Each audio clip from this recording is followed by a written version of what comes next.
आदित्य आपके पास आते हुए, और साफ तौर पर प्रधानमंत्री मोदी ने जो करके दिखाया वो ये बताता है कि ये पुराना भारत नहीं बल्कि नया मजबूत राष्ट्र है जो जवाब देने के लिए तैयार है अगर आपने उसकी संप्रभुता के साथ खिलवाड़ किया तो। सुभान अल्लाह ये कहा जाता है।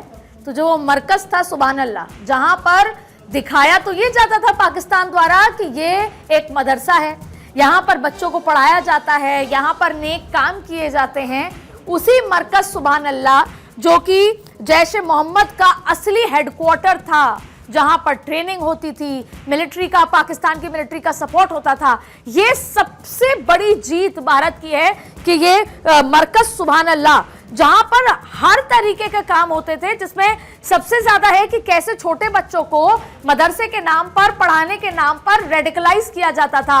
ये वो टेरर फैक्ट्री मरकज जो है सुभान अल्लाह था जैश ए मोहम्मद का, जिसको सबसे बड़ा जो नुकसान पाकिस्तान का हुआ है ये बावलपुर जो कि 100 किलोमीटर अंदर था।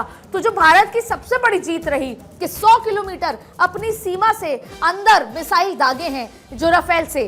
अब आप देखिए दूसरी बात, मरकज ताइबा जो मुरीद के का है, एलईटी का, लश्कर ताइबा, ये पूर्ण में जो तमाम नाम है, जैसे मैं आगे बोलने वाली हूँ हिजबुल्लाह, तो ये तमाम वो नाम है जो आपने हमेशा सुना होगा कि किस तरीके से जब भी कोई अटैक हुआ, चाहे भारत में, चाहे यूरोपियन कंट्रीज में, चाहे अमेरिका में, हर बार ये होता था कि यही तीन है जिनकी तरफ से इस तरह की स्थिति सामने निकल कर आई। अब आप देखिए कि हिजबुल मुजाहिदीन के जो 2 ठिकाने मारे गए। अब आप देखिए इसके साथ साथ है सेजल मरकज, तमाम जो अलग अलग, तो ज्यादातर सारे पाकिस्तान जो रात से ये चिल्ला रहा है 2 बजे से 1:44 से कि हमारे मदरसों को, मस्जिदों को टारगेट किया गया है, आपके वही मदरसे और मस्जिद जहां पर आप आतंकवादी फैक्ट्री चलाते थे।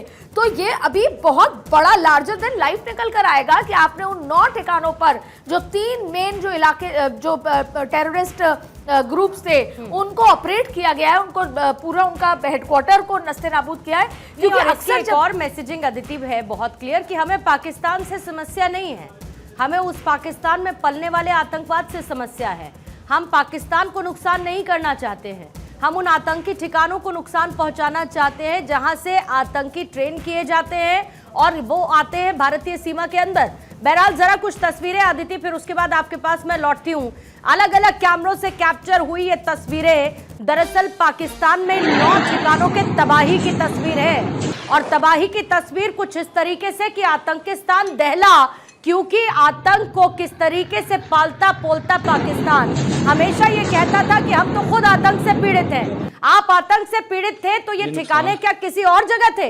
ये किसी बंकर में छिपा कर रखे गए थे? अगर आप आतंक को पालते पोसते नहीं हैं तो कैसे इन 9 ठिकानों पर सटीक भारत ने जवाबी कार्रवाई करते हुए इन्हें निस्तनाबूद कर दिया?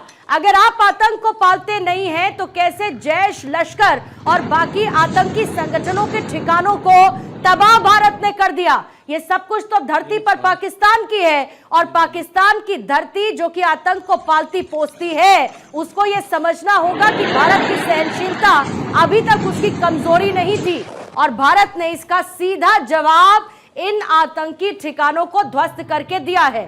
70% लक्ष्य को सेना ने, 30% वायु सेना ने पूरा किया है। इस मिशन को स्टैंड ऑफ हथियारों का इस्तेमाल किया गया है, ड्रोन और सटीक हथियारों का इस्तेमाल किया गया है, और सबसे इंपॉर्टेंट